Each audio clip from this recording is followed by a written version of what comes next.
अस्सलामुअलैकुम। मैं हूं अली काकड़ और आप देख रहे हैं टुडे पाकिस्तान।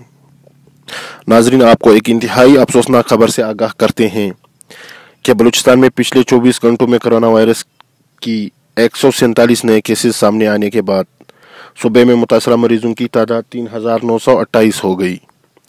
सूबे में कोरोना वायरस के बायस तस्दीक शुदा हलाकतों की तादाद 43 है।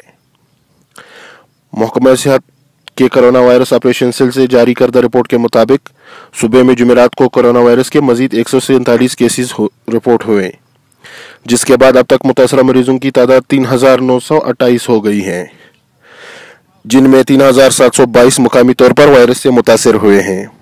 मुतासरा अफराद में 3231 का ताल्लुक कोयटा, 113 पशीन, 130 किला अब्दुल्ला और 54 का किला सिपुल्ला से हैं। बलूचिस्तान में कोरोना वायरस की तस्दीक शुदा अमवात की तादाद 43 है, जबकि 17 मुश्तबे अफराद की भी अमवात हुई है, जिसके बाद जान बहक अफराद की मजमूई तादाद 60 हो गई है।